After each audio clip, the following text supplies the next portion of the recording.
Yo, dudes, the Empire's pretty chill. Maybe you could, join it or something.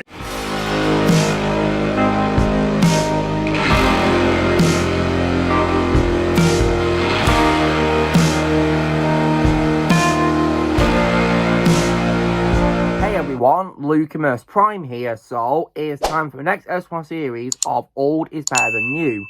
Now this episode is going to be covering a topic related to my childhood film franchise, my first film franchise that I saw as a child. And this is a topic I promised on my very first episode of this series, because if you guys remember the first episode, I was talking about, of course, how old Star Wars films were better than the new ones. And I promised you that I'd cover another topic related to Star Wars in a later video. And that, of course, is for none other than the TV shows of Star Wars. So, now when it comes, of course, to the old Star Wars shows then, so there's a handful of them I've seen as a kid which I definitely really loved. So, for example, when I was really young and getting into Star Wars, I did see some episodes of a show called Star Wars Droids, which I thought was pretty good when I was a kid. I might probably rewatch it one day to see what I think of it. Hopefully I might really like it one day, we'll see. And I'm also aware there's also a show called Ewoks as well, but I've not seen that show, so I can't comment on that, so no comment from me.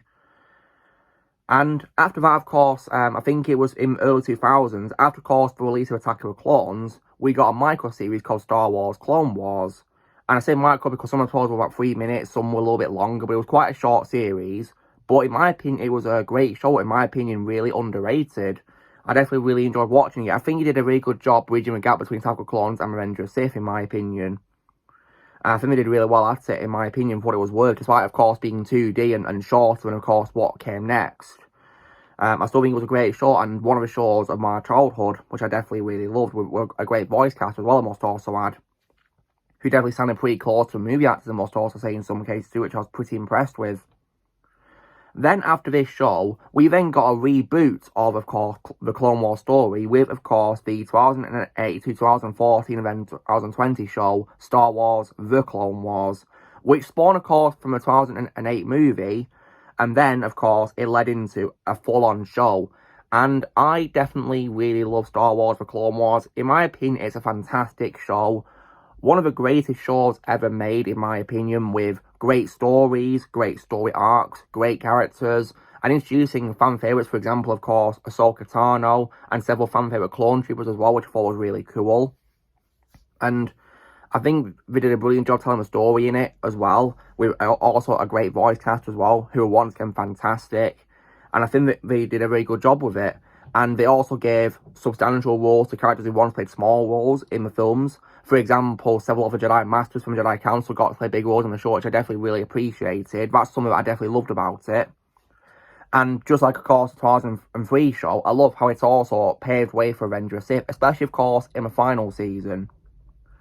And when it comes to final season, though, before that, of course, came out in 2020, we did get, of course, a subsequent show after the Clone Wars, from 2014 to 2018, of course, which was Star Wars Rebels. And in my opinion, that show is also great. I definitely really love that one.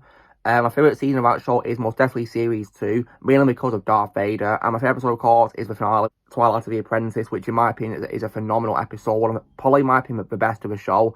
And in my opinion, one of the best Star Wars media of all time.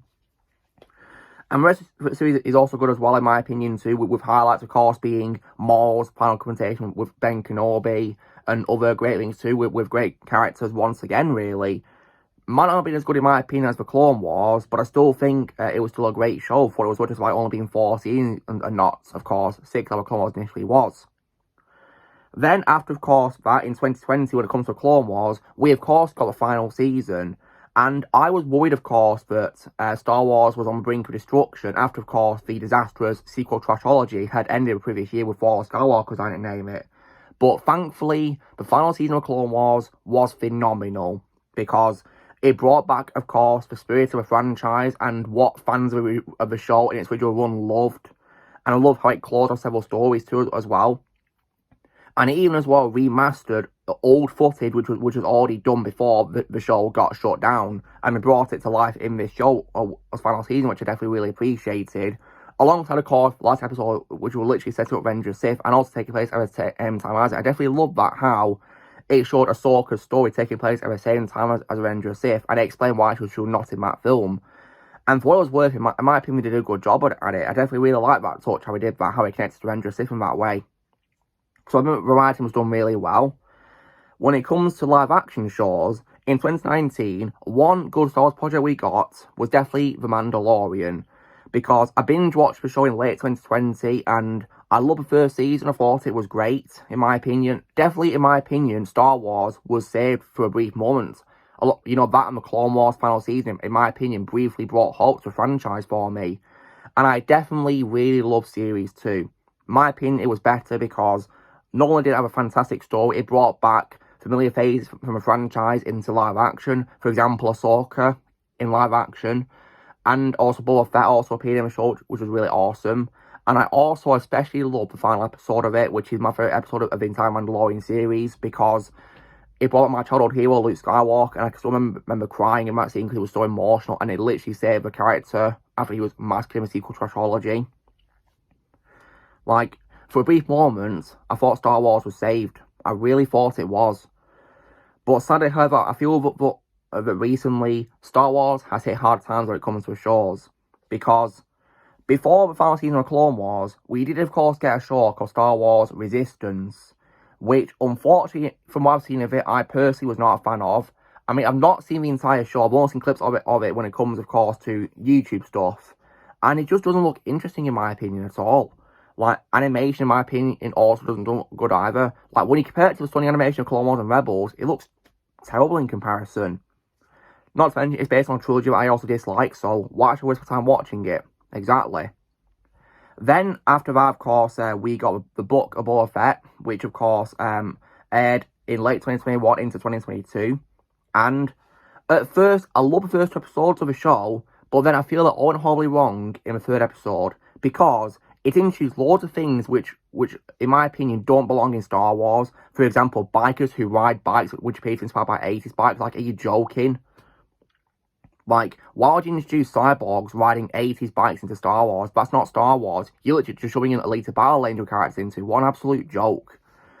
And also, not to mention, the show, in my opinion, was not even a Boba Fett show in the last episode, because it featured a Mandalorian coming back. But, like, this is Boba Fett's show, not the Mandalorians. Like, they only did that as a dumb setup for a third season of the show. Not to mention, for some reason, they brought in Grogu, and they made him abandon his training to reunite with Mandalorian and go on revenge together. So basically, that finale made the entire Mandalorian show for the first two seasons completely and utterly pointless. So, it was at this moment that I knew Star Wars was not saved, and that if I stopped now, I'd be doing myself a massive favour. And I did. I made a decision to start watching Star Wars shows, because it was that moment when we made the Mandalorian pointless that I was done. I couldn't watch anymore. And I also didn't like a wasted Cad Bane, which I'll never forgive them for, because I love Cad Bane as a character, one of my favourites from the Clone Wars. Then, we of course got a show about Obi-Wan Kenobi in May 2022. I, of course, was not interested in watching that show, mainly because they confirmed that Darth Vader was going to be in the show, and he had a rematch with Obi-Wan, and I was furious about that. Because George Lucas made it perfectly clear that Obi-Wan Kenobi and Darth Vader did not meet after Battle of Mustafar until on the Death Star in A New Hope. He made it perfectly clear, so by doing that, you're basically disrespecting and botching his vision for a franchise. It ruins everything he wanted for the story and the characters. Ridiculous. Not to mention, I've seen clips of the show, and they've massacred so much in the franchise. They also made Princess Leia really unlikable at the start of it, so like, what happened? And Dully Degger starts on Reva. From what I've seen of her, she's just, in my opinion, an appalling, terrible character. Like, I'm not blaming the cast of the show. I'm sure they tried their absolute best with what they were given, but in my opinion, they really were screwed over, unfortunately. Like, what an absolute joke. I also couldn't care less about Andor either, because, in my opinion, and it wasn't even needed to exist in the first place, because while I liked Andor in Rogue One, in my opinion, he wasn't good enough to have a show about him. Like, what was the point? Seriously. And I heard from several YouTubers I watched, it wasn't even good anyway, so yeah, I'm missing nothing.